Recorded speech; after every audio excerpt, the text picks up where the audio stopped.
Thank you. Great. Thank you for your patience. We'll do a quick couple of updates. Most importantly, just to remember that we are closed tomorrow.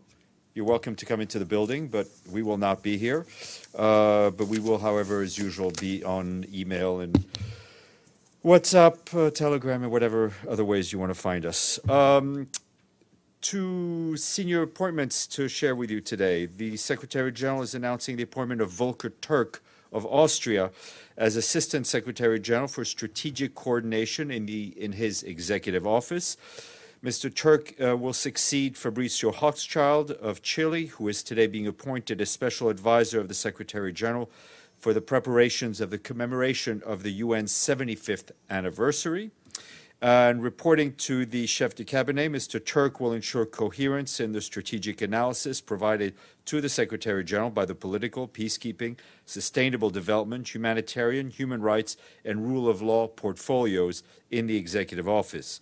For his part, Mr. Hochschild will support the Secretary General in coordinating the preparations for the commemoration of the 75th anniversary of the UN in 2020 through a system-wide process of consultations and reflections on the role of the UN in advancing international cooperation and supporting member states' ability to respond to emerging challenges on frontier issues. The effective handover will take place mid-July. Turning to Libya, the Secretary General continues to closely follow developments in Libya, where airstrikes and sporadic clashes continue in southern Tripoli. The UN team in Tripoli is actively helping in the evacuation of civilians from conflict-affected areas wherever possible, encouraging even limited humanitarian truces to allow for evacuation of civilians and wounded as an immediate priority. The number of civilian casualties and attacks on civilian property and infrastructure are worryingly on the rise. The United Nations is also deeply concerned about reports of clashes between the two parties at the Tamanhint Air Base in Sabha in southern Libya and the potential for widening confrontation in other areas of the country. This afternoon, the Secretary General's Special Representative, Gassam Salameh, will be briefing the Security Council in close consultations on the latest developments on the ground. On the humanitarian front, we have allocated $2 million from the Central Emergency Response Fund to provide life-saving assistance to civilians caught up in the escalating fighting, and that's a decision made by Mark Lowcock, our humanitarian chief. Those monies will help hospitals get the surgical and trauma kits they need, as well as provide food and other items to people uprooted by the fighting. They will also help safely relocate vulnerable migrants and refugees from detention centers in areas where airstrikes have been reported. Mr. Lowcock urged all parties to meet with their obligations under international humanitarian law to protect civilians, civilian infrastructure, and allow unimpeded access for humanitarian workers. He stressed there is an urgent need to evacuate more of the most vulnerable people. We're also told that 25 civilian casualties, including 4 fatalities, have been verified as a result of the indiscriminate shelling in the neighborhoods of Tripoli earlier this week.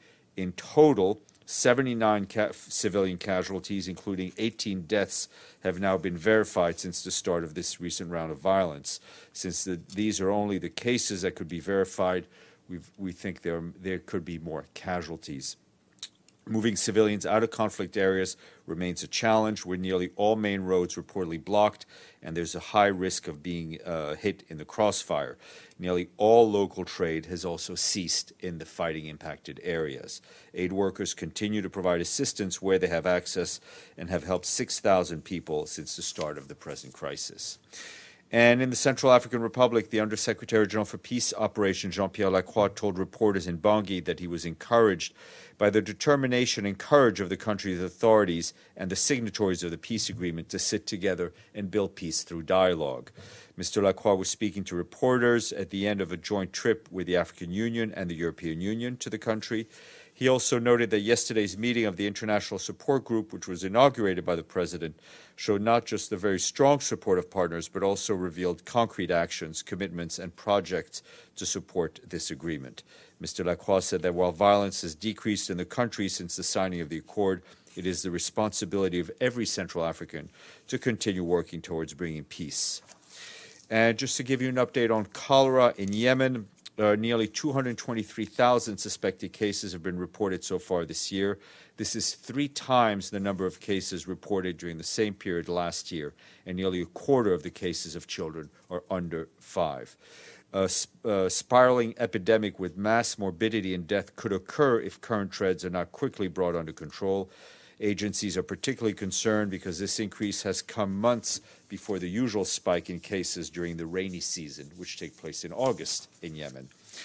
Also, just a note from Kenya, we report a deterioration in food security in the country following the low rainfalls in 2018. Currently, some 1.1 million people are in need of assistance in connection with food insecurity, representing an increase of 41% since August 2018. There's also a risk of further deterioration if the rainfall should fall below average in April and May. And in Zimbabwe, we are working to provide oral cholera vaccination to nearly 500,000 people in the Chipinge and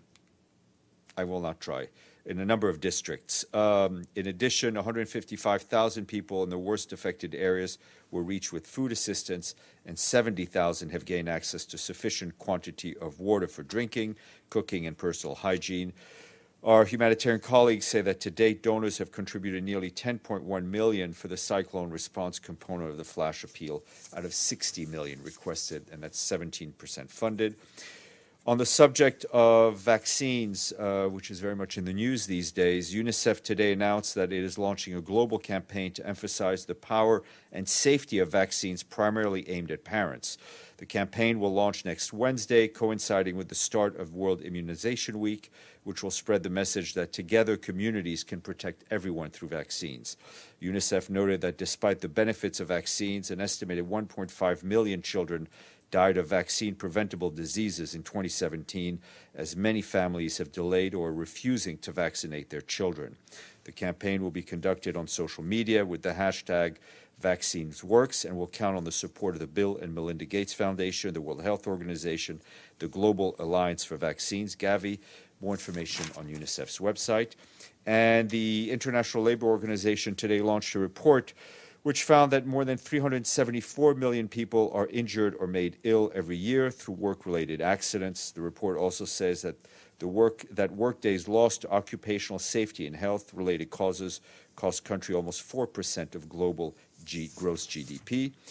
And lastly, next, from the 22nd to the 3rd of April, we'll see over 1,000 Indigenous participants from all over the world in the building. They will be here to participate in the 18th session of the UN Permanent Forum on Indigenous Issues. This year's session is focused on the generation, transmission, and protection of Indigenous peoples' traditional knowledge. From the 22nd to the 26th, the Indigenous Media Zone will provide a space for Indigenous community media to cover the permanent forum. It is located near the Onka Room on the 3rd floor. And related to the forum, there'll be a press conference here on Monday at 1:15. Speakers will include the chair of the Permanent Indigenous Forum, and Dr. Christina Pasca-Palmer, the Executive Secretary of the Convention on Biological Diversity, Henrietta Marie, Associate Professor in the Office of Indigenous Engagement at CQ University in Cairns in Australia. If you have a chance, you should take a look at the amazing photo exhibit on the ground floor on Indigenous issues. It is absolutely breathtaking. Speaking of breathtaking, Masood. Stephane, on the situation in Libya, which is getting bad to us, and it's almost like a civil war situation exists there, and no amount of dialogue is going to take place. So is the Secretary General going to recommend to the United Nations Security Council that the rapid deployment force be used to stem the breakup of the country, which is imminent? First of all, no amount of fighting will solve the problem in Libya. Dialogue and political solution will solve the problem in Libya. I'm not sure what rapid reaction force you're referring to. But the thing is that you already have that as a mandate in the no, there are no UN peacekeepers in Libya. But yes, Nabil. You talked about moving migrants or maybe refugees from one place to another. Can you tell us where are these Sure. people are moved to? UNHCR and its partners have been moving people from zones in the fighting towards the center of Tripoli, where they feel there's greater safety. But we're not able to get to everyone we need to get to. And the center, is it a facility for the UN or the government, or what kind of... I'll get you the details. Yes, Carol and Evelyn.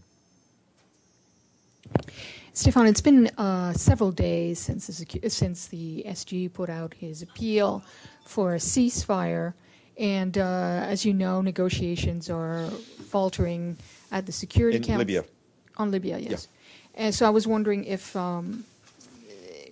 the Secretary General is not disappointed with the Council's failure to come up with something. Well, I think we're frustrated at the continued fighting that we're seeing on the ground in Libya. The Libyan people are once again on the front lines of suffering, being hit by indiscriminate shelling. We're seeing the use of heavy weapons in Tripoli.